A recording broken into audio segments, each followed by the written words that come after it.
A social care co-op is a different type of cooperative. Most cooperatives historically have been owned by one category of group or another. So, for example, farmer cooperatives is a single category of ownership of a cooperative service. Consumer co-ops, like the co-op shops that people know, are owned by consumer members. Credit unions are owned by savers.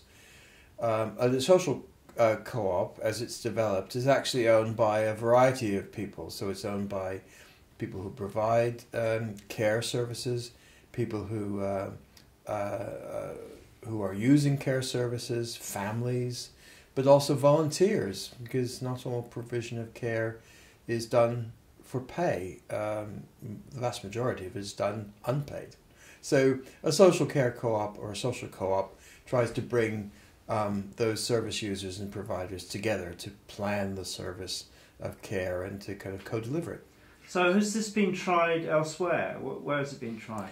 Yeah, the model has been developed in other parts of Europe really since the late 1970s, particularly in Italy, where it's been very successful and now is pretty ubiquitous across Italy, providing services for healthcare, social care, creating jobs for people who are coming out of prison, creating jobs for homeless people, people who are recovering from addiction. So it's a very flexible idea for helping people who need support and care to get on and actually get the care that they actually need and want.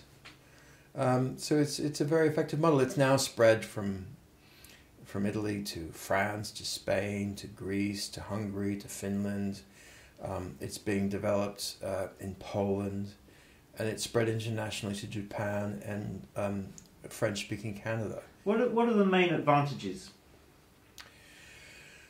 I think the key thing is that it's a model that gives democracy to people who are providing care as staff, because it's cooperatively owned business.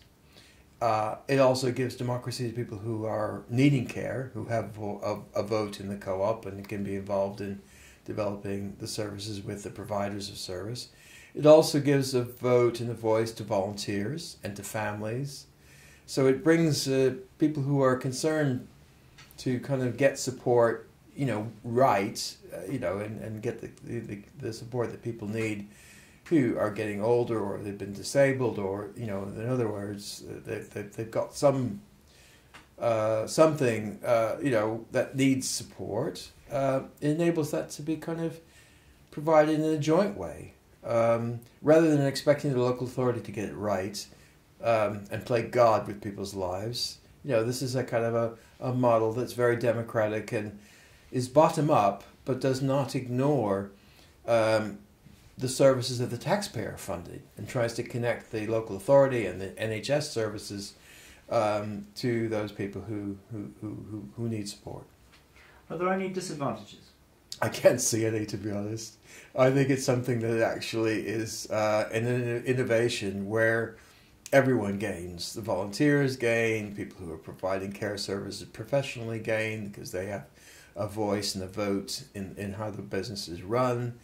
The local authority can find a way of playing a big role, a more effective role. Resources can go further and farther and be better allocated. Existing charities potentially could change themselves into social cooperatives and actually be more effective at doing what they're doing. So it's a transformative model, I think. And I can't see any losers. I can just see winners across the horizon.